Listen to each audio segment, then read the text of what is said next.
Lisa LaBelle, everyone! It's a go, guys. It's a go. Where we going? You go, let's go. Welcome to the L4 Podcast. I'm your host, Lisa LaBelle, and I'm so happy to be here with you guys today. Thanks for joining. I know I got some supporters out there, and I really appreciate you. Shout out to my mother-in-law. Thanks for watching this, too. I know I'm not everybody's type of humor, and not every comedian is everybody's type of humor, and I just appreciate anyone who supports me, and they'll listen. Then it's great. but for those of you out there who are subscribed to this podcast and you really enjoy it, and I really appreciate each and every one of you guys. And I just thought we'd start off with a little appreciation, right? That's what we're doing, and we're going, guys. We're going. We're gonna start off a little shrimp jazz because right before this, I'm checking my equipment. My equipment kind of went out. That's how the day started right there. The Roadcaster, it went out. It's like, I quit. I'm done. But we're good. We're back up. So let's get into this. It's the summer of the little shrimp jazz. That's what's going on. Yeah. Take a sip of your coffee. Get some caffeine. 123 trimethylxanthine.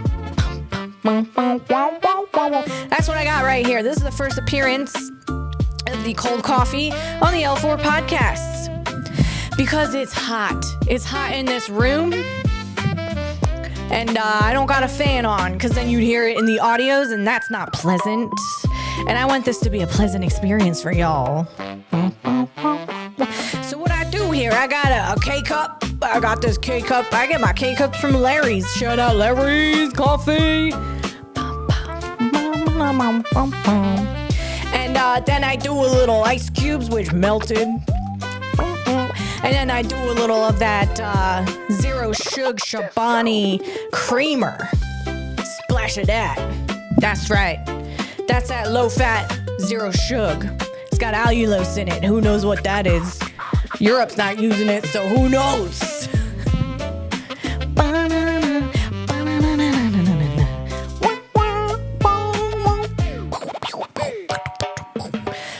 Yeah, but that's what's going on here, guys. Let's drink. Love it. The summer of little shrimp jazz. Okay, so let's see. We got so much going on here. Well, this weekend it was a hot one. It was a hot one. Now, I have been working out outside on the weekends because I'm trying to build the resilience, the resil. You work out inside in the air conditioning, that's good, you're working out, but then you go outside as a whole different lev. Working out in that humidity, man. You go and you're doing a hitty hit. You're doing you're doing high intensity, and then you expect to take a breath. And then you take a breath and it's just all water molecules in your lungs, because that's how much humidity is out there. Yo, you can't throw a stone. You can't go walking without your eyelash hitting a water molecule in the air. That's what's going on. It is wild, man. It is hot. It's a hot one. So just expect to get wet when you go outside in Georgia. Okay, just expect to get wet. Bring a towel, bring deodorant, bring socks. All right? Don't be any dirty gutter snipers out there. Bring socks. Extra socks. You got moisture, you got socks, underwear. That's what we're talking. You got to carry a whole pack around with you. Like you're an alpaca, you're packing some things in the summer. All right. So that's what's going on. And it was good working out outside. I did some stand-up last week. It was great. It was last minute. I wanted to be in the show and they didn't have any room for me. And then I got a last minute message saying, hey, someone dropped out. You want to take their spot. And that was fantastic. I couldn't have been more excited to do it. And it was great. I mean, it wasn't, it wasn't like I killed the room. I'm still working on that part. And guys, whenever you see clips of my stand-up, that's not my whole bit. It's either the beginning or like the very end. But I'm not putting all my punchlines online because what do you think, jokes grow on trees? Everyone thinks jokes just grow on trees. We're just going to put all our bits out there for you and save nothing for our specials. And no, that's why everyone just does crowd work. And that's what you don't even know what half the comedians, like, you don't even know what the material's like because all of their clips are crowd work.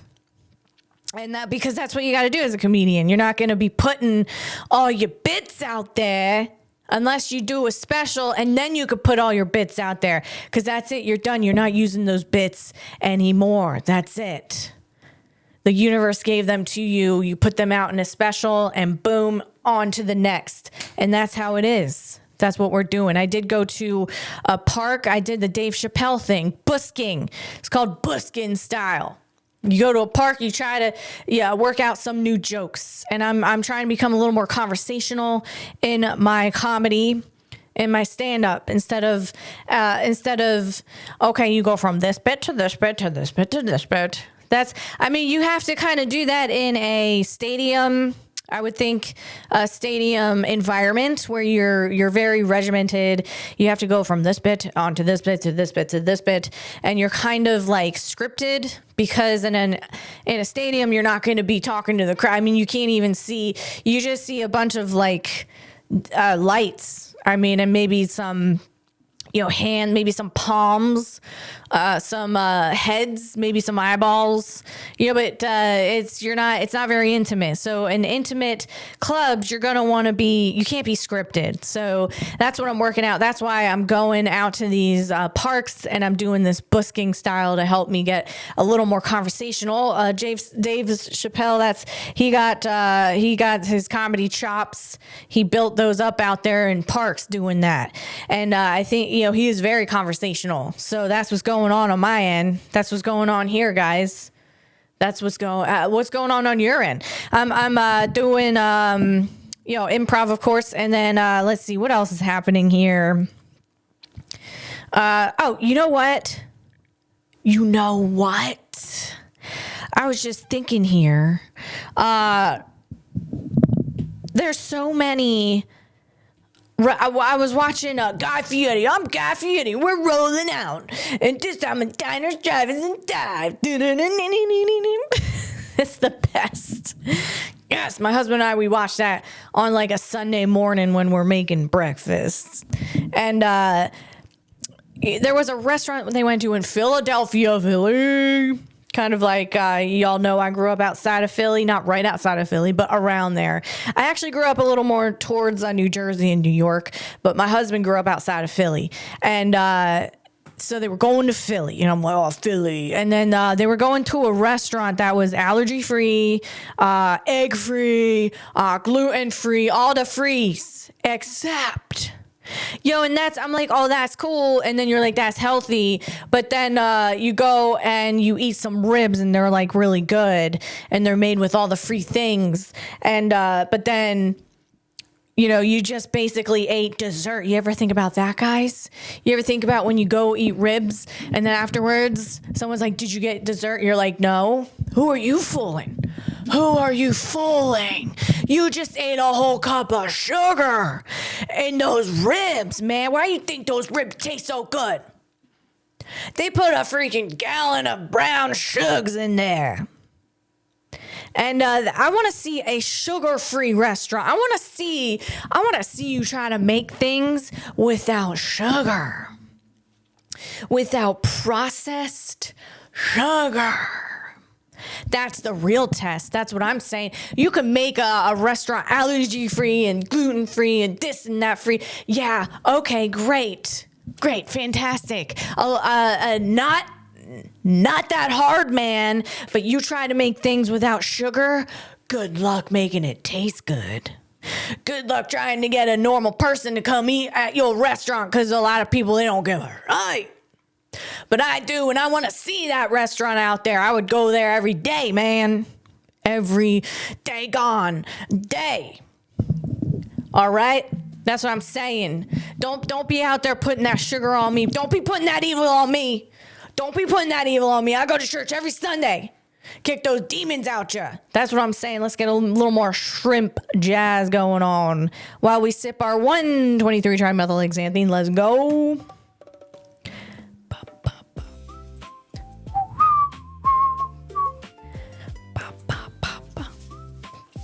Oh, you know what? It's one. I said 120. 1, 2, 3. Easy as 137 trimethylhexanthine. Okay, let's just remember that. Let's remember that. What are you guys doing this summer? There we go. I'm gonna check the. There we go. The systems a go. Here we go. We're about 11 minutes into this podcast. Let's drink up, Buttercup.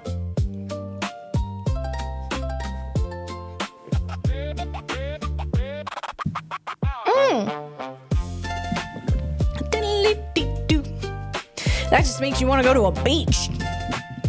Do some runs on the beach. When I lived in San Diego in Florida, I lived real close to the beach. And I used to go running on the beach. And it was fantastic. Now I live really far away from a freaking beach. I live so far away from any kind of body of water. I mean, okay, we got lakes. But guys, you go in a lake and there's some flesh-eating amoebas in the fresh water over there. I will not touch a lake. That's what I'm saying. I'm not getting in there. I can't be getting in that lake. I gotta do comedy, man. I gotta do this stand-up thing. Dang. All right, guys. Let's see what's going on. Oh, just a reminder. You out there judging people, we all do it. And then you go and, you go into a coffee shop. You just got done judging someone, and then you go into a coffee shop, buy your $10 coffee, and then you just became your own hellish version of whatever judgy McJudgerson you are. Don't become your own hellish version of the thing that you're judging. That's all I'm saying. Just watch out for that. It's a trap. Watch out. It's a trap in the Matrix. Watch out for that. And I know, guys, I'm coming in hot. All right. I'm coming in hot right now. I took a few pills. I found a few pills. I don't know where they came from, what they are. And I basically followed it with 9 cups of coffee. So here we are. All right. Here we are. And of course, I'm joking because I am a freaking scaredy cat when it comes to any kind of anything unless it's a vitamin. I haven't even tried a peptide, all right? I won't even try that unless you can tell me where the heck you got it. That BPC 157, that glow peptide with the copper in it. Good God. Good God. All right, let's go. Let's get a little more. Speaking of 9 cups of coffee, let's do a little more of that. There we go. This little shrimp jazz, man. Take that grizzle off your brain. Shake that mainframe.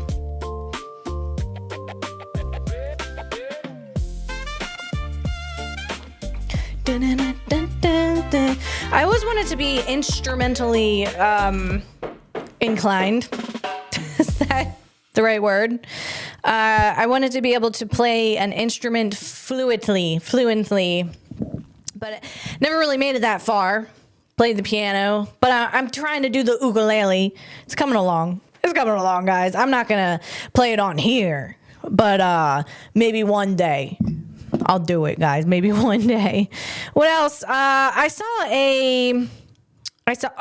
and if you guys notice a big freaking pockmark on my leg, that would be a mosquito that was snacking on my back, Jack. That mosquito, there was a mosquito out there who took a nice big old bite into my hind quarter. That's what happened outside. I'll sit outside and write, and this thing came along, and it just was snacking, yakking. I didn't even feel it. Came inside, and there's a big old freaking pockmark on me. You go outside in Georgia right now, you go outside, talk to your neighbor, you're going to come back in with 12 holes in you. That's all I'm saying. That's what's happening over here. All right. There is, I saw a bit, not a bit. It was a post, Tucker Carlson. And, I'm not like, I can't say I'm like a fan or anything, but I just thought what he was saying was interesting. I'm not like a diehard, like, yeah, Tucker Carlson. I was never like that, but I know he has a podcast and he has some interesting people on and he says some interesting things. And this, I felt that a lot of people feel this way, possibly. So I just wanted to play it, because it's interesting. And he's talking about the way that people feel about AI. And basically, like, AI is doing a terrible job of PR. And that's what I'm here, guys. That's what I'm here for. I'm here to help explain. And I'm here to help just kind of not help anything. I'm just talking about the positive sides of AI and robotics, because I am a technology optimist and AI and robotics optimist. And I think, like, I'm a huge proponent of AI for medical. I saw a tweet or an X post. It was Chamath Palihapitiya said, or was it Chamath? No, it might have been Peter. Might have been Peter over there. And his last name is, I got a brain bubble. The vectors, the vectors up here, up in the brain cage up there.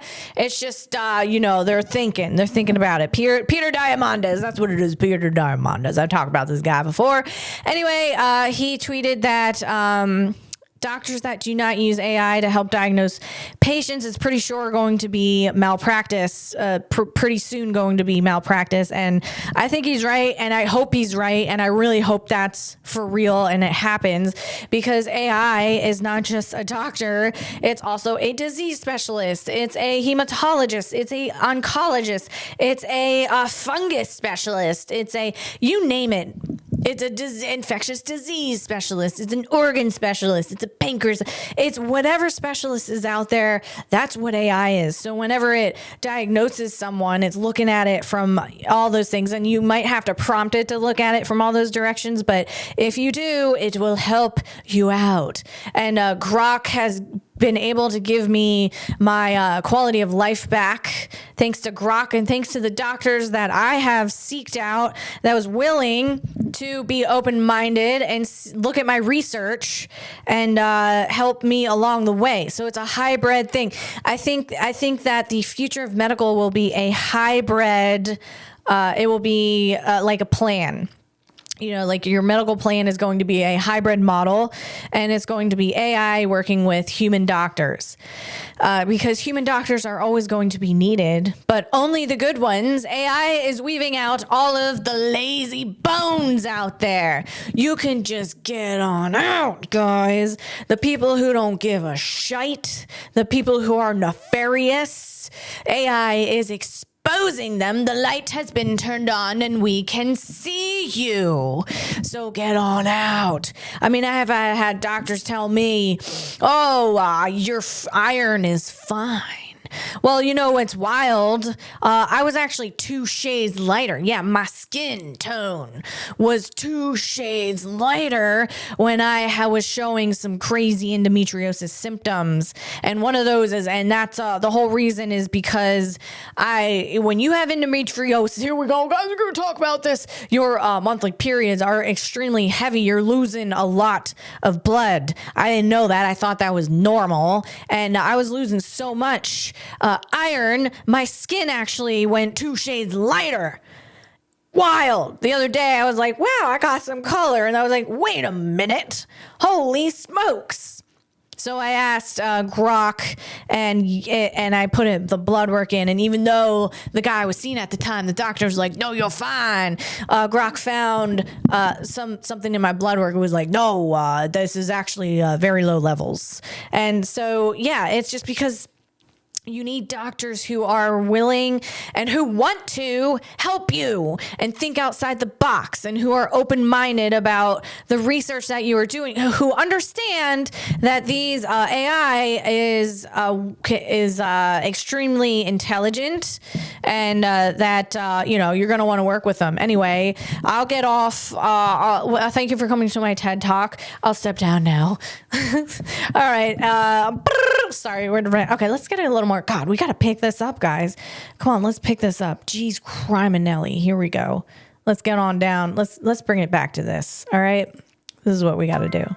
Bing, bing.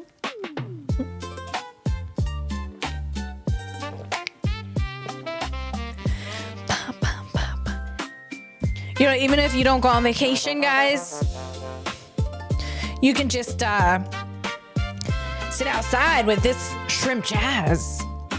And it's kind of like you're on vacation. That's what I do. That's just what I do. I sit out there and I write with little shrimp jazz. Okay, so here we go. I'll play this clip. Bring it up. Here we go. Get some sound on this. There's been no real conversation about the benefits to humanity of AI. There's some noises about how it's going to accelerate, medical diagnoses, and they'll be more accurate. And I have no trouble believing that's true. I'm sure it is true. I think it's already true, by the way. Great. I'm fine with that. I don't really care that much, actually, to be totally honest with you. I don't think that's going to make people happy. We get rid of, I don't like pancreatic cancer. I've known a bunch of people who died from it. But if we got rid of it tomorrow, we'd still face the same problems because they're not physical problems, actually. They're spiritual problems. But anyway, if that's all you can tell me about the upside of AI, as you simultaneously tell me that it's going to, make work irrelevant, replace my job, put me on welfare along with all of my neighbors, take away human creativity, human autonomy, make it impossible to have privacy of any kind. Yep. Make writing and reading irrelevant, like all the sources of true joy, creativity being the main source of joy in life, creating things. That's the downside, but the upside is I'm going to get a lower death rate from pancreatic cancer. That's like not a good trade. And so, and by the way, why aren't you at least making up some like fake benefits? Yes. Like if we get AI, like you'll never be unhappy again and you'll have the hottest girlfriend ever or whatever you think is going to, you know what I mean? Like free burrata for everybody. People would go for it. So that kind of freaks me out. My audience wouldn't go for that, but everyone knows people will go for that. Happen, not telling me really any of the good things, and then telling me that it's inevitable and I can't have electricity or water because the machines need it. What is going on? Yep, I think, guys, I don't think you out there would go for, AI is going to give you free burrata for everyone. I mean, listen, burrata is really freaking good, and that sounds good. And if people don't, here's the thing, if people don't have medical problems in their life that they're trying to solve, so they never try, like they didn't get so desperate that they were sort of pushed to use AI to help them along. If you had none of that and you don't have any problems in your life that you were kind of pushed to use AI and AI helped you, AI helped you along the way, or if you're not a business owner who no one else is helping you. And this happened to my friend. She needed to create her own website. Well, she's not a coder. She didn't know none of that. All right. She doesn't code websites. She doesn't build websites, but her website people fell through and she's like, I'm just going to do this myself. She used Claude to help her build her very, very niche website that is extremely customizable to her. And I mean, it's pretty insane. So she's like, AI really helped me. Of course, people have apprehensions even if you use AI and it helps you. But if you're not in these class of people, if you're not an entrepreneur, if you don't have like medical problems you need help with or whatever, and you're just kind of going about your day, doing your work and, trying to get a paycheck and enjoy the parts of your life that you can, then Tucker, I think a lot of people do feel that way. So, and I get it. I totally get it. I'm just here to. I'm just excited about how AI helped me, and I hope it can help you too. And of course, there's going to be bad with the good, blah blah blah. We all know that. But when people say data centers or again, I've explained this before. I'm not a fan of Earth data centers and the whole water thing. I mean, I know they use a closed loop system now, and it's kind of been debunked that they need a whole ton of water and that they're taking all this water now. That's kind of been debunked, but I'm all about the orbital data centers. Take it up to space, take it up to where our sun is, where we can gather energy, and let's become at least a type 1, type 2 civilization on the Kardashev scale. But anyone out there who feels the same way that Tucker feels, I mean, maybe we can get AI to give us free burrata for everyone, and everyone can be on board. But this is the way the world is going. So here's the thing: you're not going to win without it. So just integrate it in your life, no matter what you're doing. Okay, moving on. So Brett Adcock, he posted about Figure being in BMW, and we talked about this last year. So BMW bought a bunch of figures. I think they were figure twos to be in BMW, and figures were out there in Spartanburg, North Carolina, and they were working in BMW. And then Brett Adcock, he posted that, let's see. Excited to see F.03 humanoid robots at BMW in Spartanburg. More to come next week. And because I knew that, and then there's pictures here that you guys can see if you're watching this of Figure working at. It's cool too. It's the figure with the dark suit. And he's doing some things at BMW and the BMW plant. And so since I knew that BMW had already, they paid for the Figure 2s last year, I was just wondering, I said, well, question, did Figure replace the F.02s with all 3s, and do you reuse robot parts from F.02s? Well, guess what? Brett Adcock, he answered me. Oh my God. I got a notification on my X, and I go in. I usually don't jump on notifications because they're usually shenanigans and they mean nothing to me and they do nothing for me in my life. But I just kind of moseyed on over there to X. I'm like, oh, I got a notification. I hit it, and it's Brett Adcock responding to my question. Holy smoke. So here's the response, and I thought that was so cool. It's like the coolest thing. So the response was, he reposted. He not only responded, he reposted my question and responded to that. How about that? Yes. Brett Adcock. Now, who is Brett Adcock, guys? Let me tell you, if you're just kind of tuning in for the first time to my podcast. Yes, tuning in, folks, to the radio. So Brett Adcock, he is the CEO of Figure. Figure is out there. It's headquartered out there in California. And I don't think the company's 3 years old even. Maybe it's a little more than 3 years old, but it's not old at all right? And Brett Adcock over there, he used to, I think, what's that last name over there?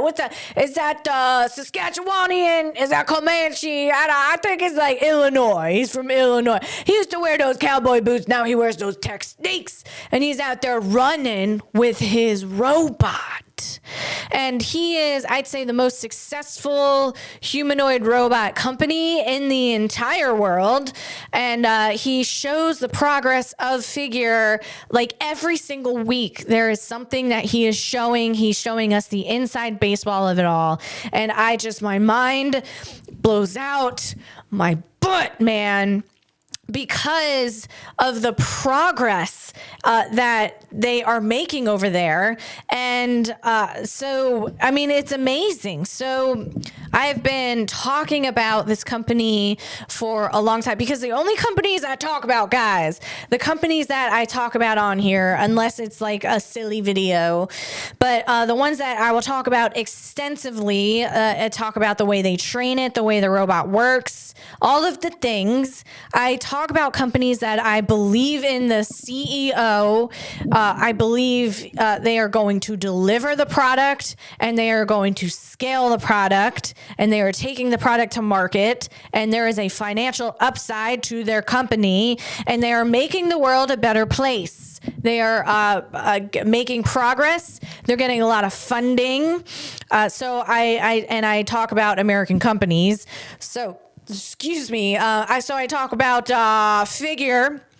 And thanks to Brett Adcock, the reason why I am able to talk about them a lot too is because they put out so many videos, and I'm able to learn so much about the humanoid robots just in general because of all the videos of the progress and the way that they're training their robots, and I'm able to just go off of that and go down a whole bunch of rabbit holes and try to learn how these things are put together, because I haven't actually like put a robot together myself, but I researched the bejesus out of it. Oh, copious amounts. Here we go, guys. Ready? Are we gonna do this?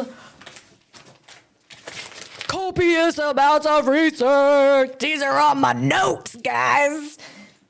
And so I try to learn about these things. And now I understand probably only half of it, maybe 60%, maybe 70%, but the rest of it just completely blows my freaking mind out my butt. And I might not understand all of it. All right, that's what I'm saying. But I appreciate the people who are going about and doing it and actually scaling it. And I highly appreciate those people who like actually understand all of it too. And so that's Brett Adcock over here. So I've been talking about him for a while.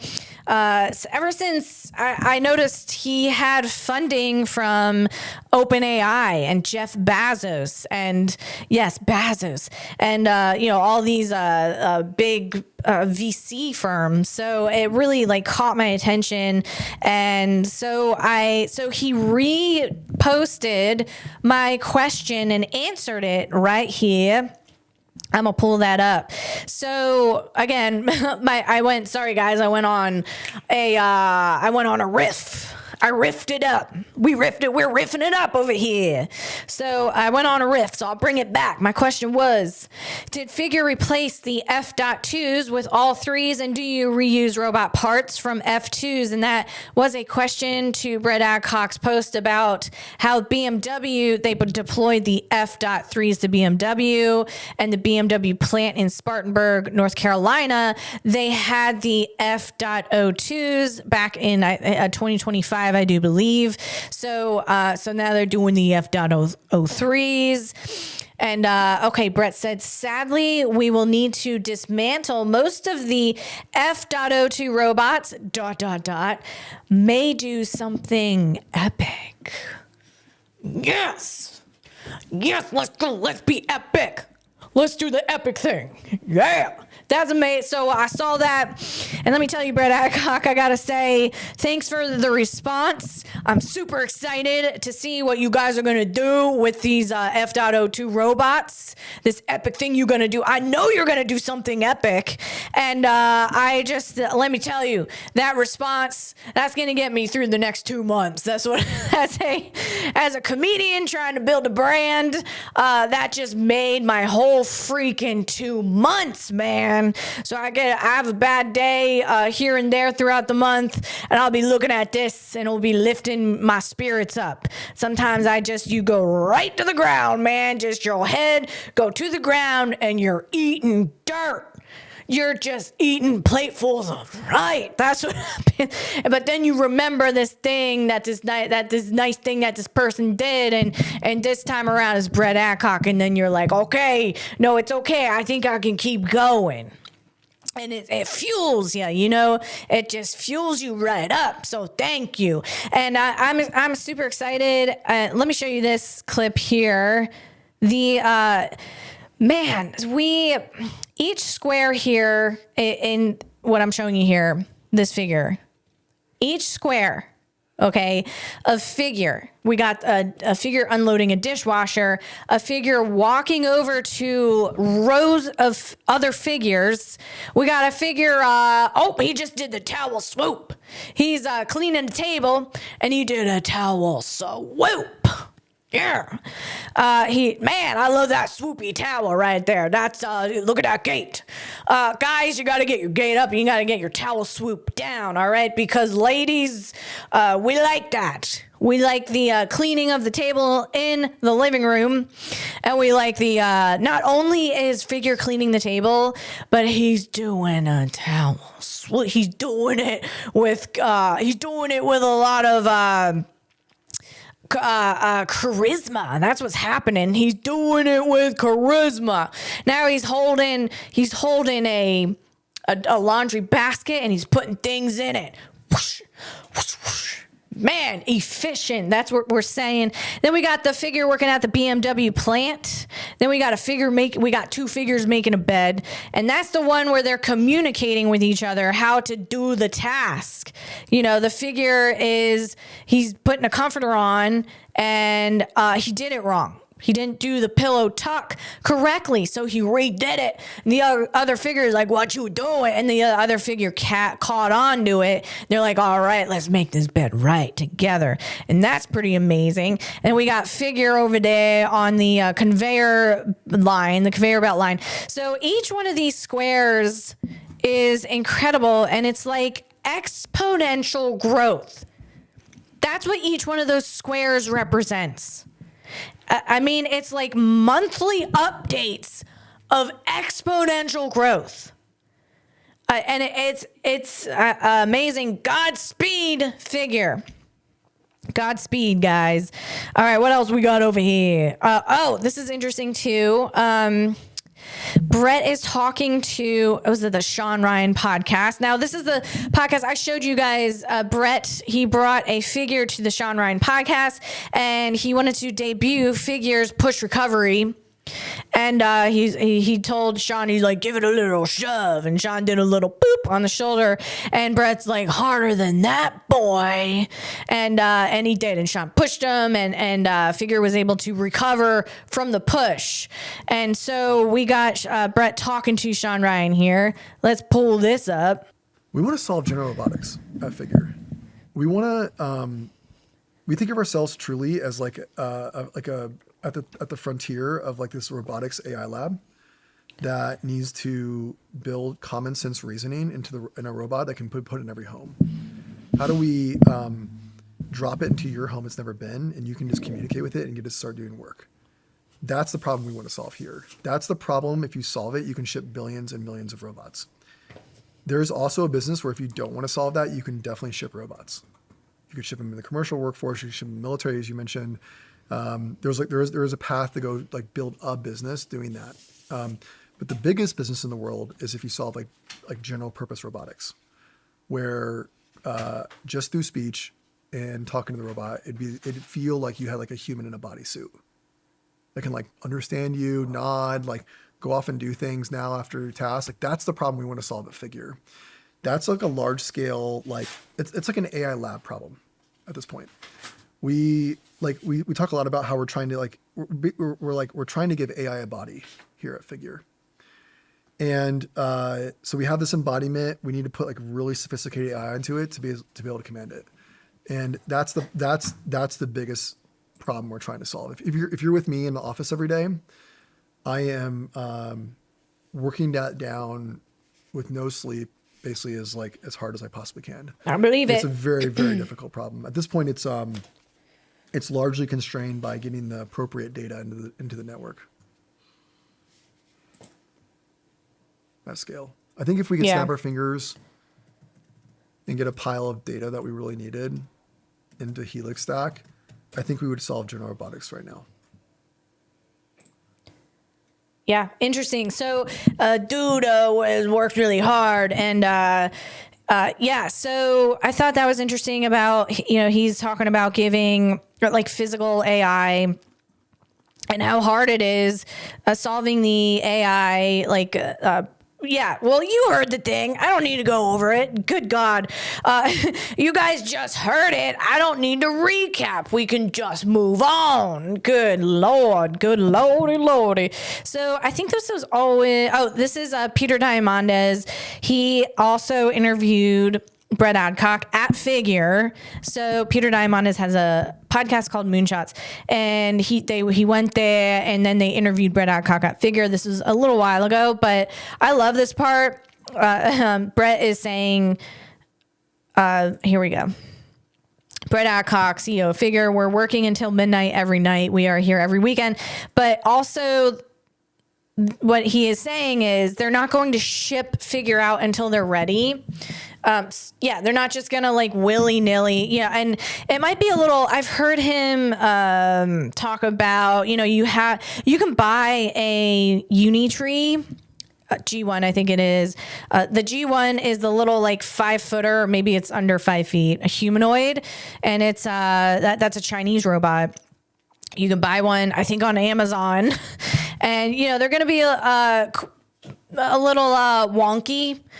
And it's just kind of like a hobbyist. If you want to try to train a robot, you can go ahead and buy one of those Unitrees, and you can go ahead and try to code it and train it in simulation and have fun with that. It's going to be a little wonky though. So there are companies that are shipping humanoids out, and they're not like specifically you're not going to open it and it's just going to start like vacuuming your living room. So what Brett is saying is, we're not going to ship these things out.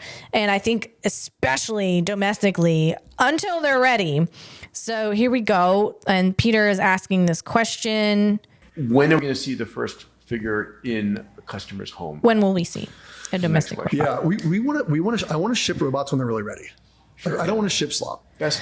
No slop shipper. That's what I caught from that. He ain't no slop shipping.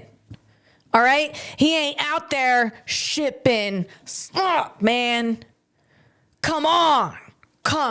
What do you think? What do you think this is? What kind of company do you think that is, huh? Just shipping things out to people? Having a bad, sloppy product? Here's, you ship it out. Here's your slop. Go ahead, open your box of slop that you paid $3,000 for. That's your slop. He ain't doing that. He sloppy shipper, and he don't ship slop. All right? So I just want to get that clear for everyone out there. And again, I know I just, I came in hot. I had some pills I found. I don't know what they were, where they came from, but I chased it with 9 cups of coffee, and here we are. Here we are talking about Figure. Okay, moving on.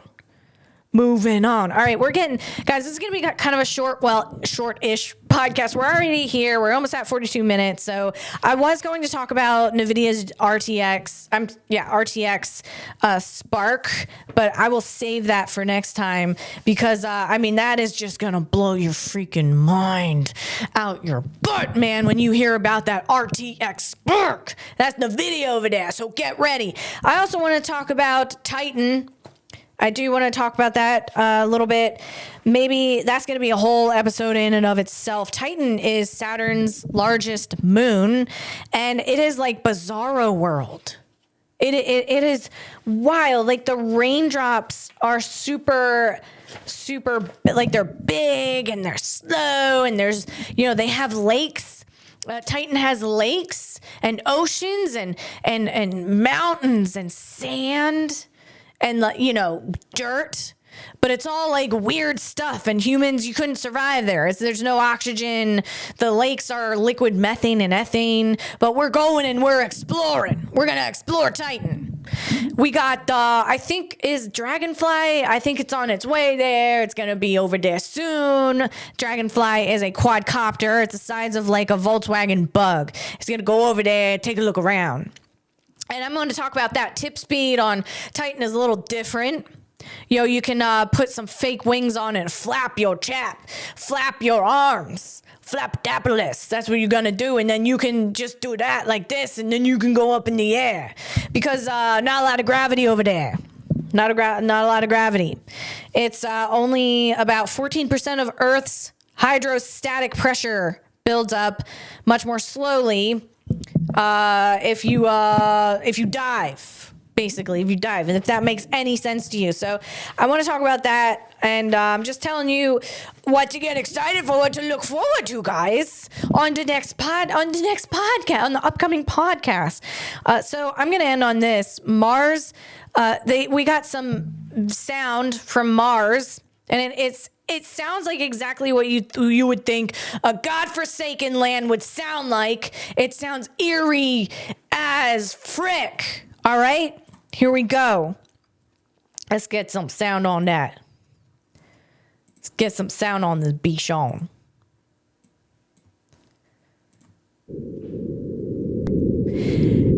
Yeah. Yep. Exactly what you would think that would sound like. That godforsaken place is gonna be weird, okay? All right, it's not gonna sound like the ocean.